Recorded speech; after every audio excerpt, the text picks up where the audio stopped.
everyone, welcome back to my channel. In today's video I have my August wrap up for you, so let's just get into it. So this month I sort of did this differently. I actually did a mid-month wrap up as well, which I'll link down below if you haven't seen. Because I was reading so many books, I didn't want this to become like a huge video. So I think there was 12 books in that video, and I think there are 7 or 8 in this video. So let's just get into them. So the first book I read since that last video was Wait For It by Jen McKinley. And if you follow me on Instagram, you know that I just had a lot of issues with this book. From what I understand, it's being promoted as a romance, and I didn't find there was enough romance in the plot for it to really be considered a romance first. Like maybe romance as a side plot, but it's basically about this girl who moves to Arizona to start a new job at her best friend's graphic design business.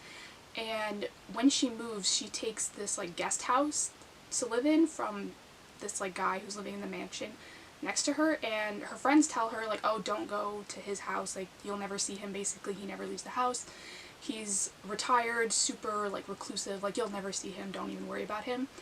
And so the whole like book is about her job basically at this new business, and she doesn't even meet the guy that she's supposed to fall in love with until like halfway through the book.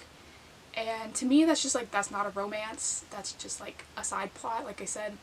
And so that really bothered me, that there was so much other information about this girl's job in this book that was just unnecessary for a romance.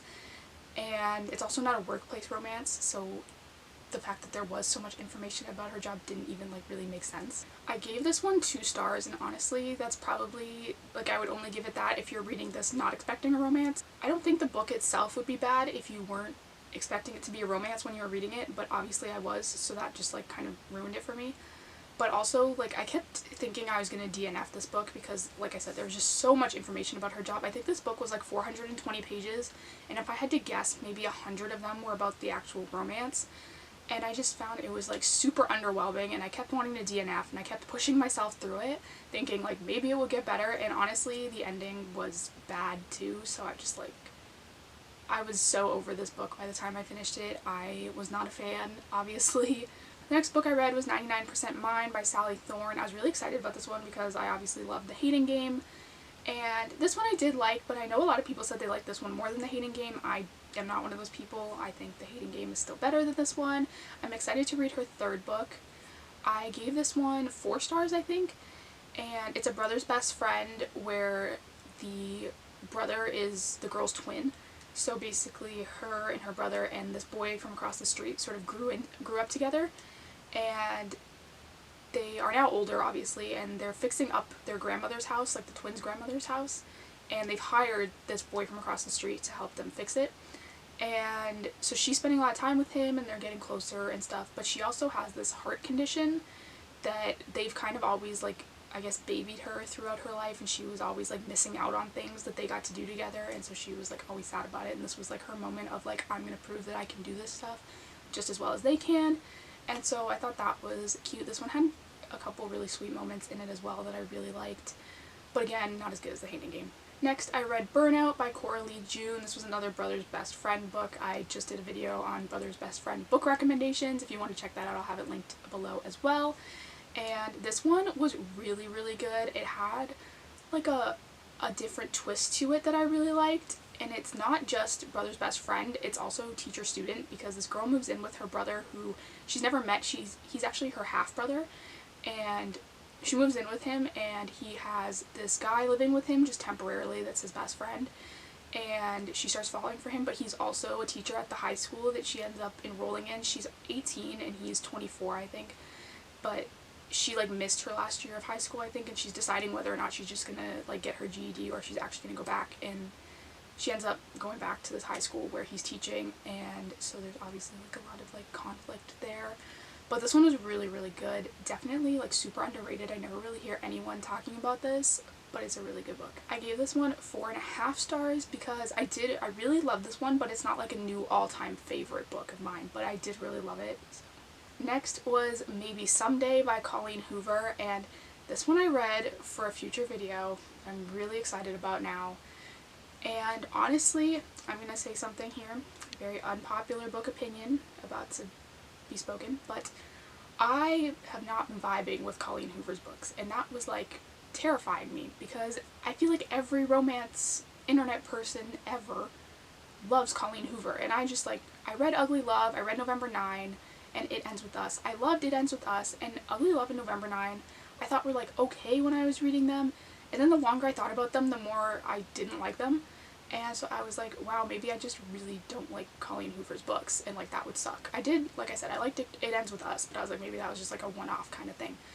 But this book, maybe someday, is significantly better than Ugly Love and November 9. Why y'all are spending so much time hyping those two books up when this book exists is beyond me, because this one is so much better. So much better. And I love this book. So now I'm willing and more open to trying more of Colleen's books, and hopefully I'll find more that I like, because like I said, I gave this one 5 stars, really loved it. It's about a girl who, her boyfriend cheats on her with her roommate, and she ends up moving in with this guy that she's been seeing him from like their balconies, like across their apartments, and she sees him playing the guitar all the time out on his balcony, and she ends up moving in with him because she literally has nowhere to go because her boyfriend has cheated on her with her roommate, so she just like leaves and has nowhere to go. So she ends up at his apartment, and he has a girlfriend. But yeah, I'm not gonna like tell you what happens in this one, because I feel like Colleen Hoover's books are so like plot twisty and stuff that like you can't even describe them without giving away the entire book. But yeah, she ends up moving in with him. It's really good. He's a musician, obviously, he's playing the guitar all the time, and she sort of is helping him write songs because he's having like a writer's block, and he can see her on her balcony like before. He can see her like singing lyrics to the songs, and he hasn't even written lyrics, so he's like, what are you singing?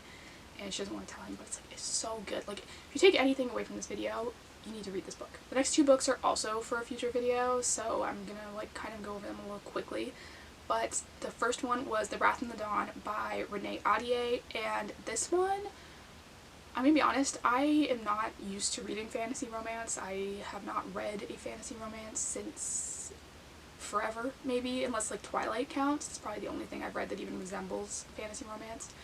And I'm not used to reading books that are from series where you have to actually read the whole series, which sounds so stupid, but like I only read companion series apparently now, and so I'm just like, I got to the end of this book and I was like, what do I do now? There's still 3 more books and I haven't really gotten the end of the story.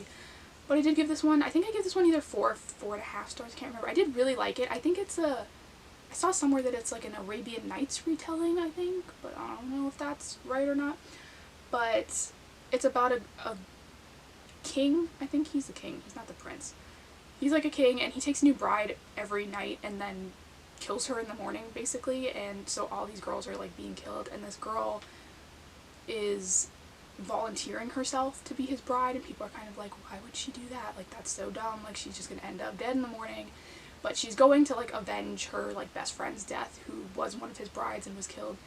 And obviously she gets there, things get crazy, but I'm not gonna like tell you what happens, obviously. But like I said, I did really like this one for like my first fantasy romance, but I was a little disappointed that like you have to actually read the whole series to get the story. Which again is going to sound dumb probably to people that read series all the time, but I don't do that, so. And the last book I read this month was Serpent and Dove by Shelby Mahurin. I hope that's how you say that, it's probably not. But I really like this one, surprisingly. I got the ebook of this one, and I just like, for whatever reason, could not get into it. I ended up getting the audiobook because with the ebook I was opening it on my iPad, like I kept opening it to read it, and I would just reread the same paragraph over and over again. Like I couldn't seem to move myself forward in the book. I think I got to like 9% before I was like, I just can't do this. So I got the audiobook, and that actually worked a lot better for me because I felt like I didn't have to put any effort into reading, if that makes any sense. Like it was just being read to me. And so I did that, really liked it. I gave this one 4.5 stars because again, I really love this one, but it's not like a new all-time favorite. But this one I do think I'll definitely continue on with the series, and it's also like super fall vibes if you're looking for like fall romances. This one's about a witch who ends up married to a witch hunter, which obviously is gonna go a little crazy. And it was just like really good, like a lot better than I thought it was gonna be, to be honest. Like I said, I'm not normally one for like fantasy type books, but like maybe I am now. I mean, I don't know, we'll see. So anyway, those are all the books I read in August. Thank you guys so much for watching. Don't forget to subscribe down below. I do new videos every single week, and I will see you next time.